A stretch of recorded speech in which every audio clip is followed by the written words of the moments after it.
Friends మరి తీసి చెల్లికట్టు పూలు ఉన్నది అమ్మగారు చూడలేక మంచి కలర్తో అనిపిస్తుంది కూడా అయితే ఇది అమ్ముడిపోయింది సంతలో.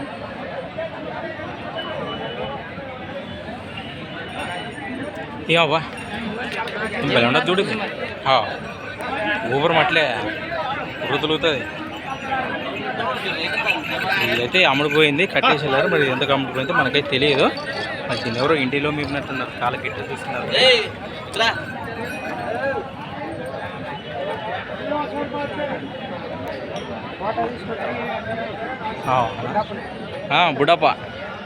బుడ్డప్ప ప్లస్ మరి చూస్తున్నారు కదా, ఇవన్నీ అమ్ముడిపోయినట్టువే. మరి అమ్ముడిపోయినా కొన్నాక ఇక్కడ కట్టేసుకుంటారు అన్నమాట. మరి ఈ విధంగా ఉన్నాయి. ఇది big size bull. Thanks for watching Gana farmer creations videos. మరొక కొత్త వీడియోతో మళ్ళీ కలుద్దాం ఫ్రెండ్స్. మరి చూస్తూనే ఉండండి. Okay, thank you.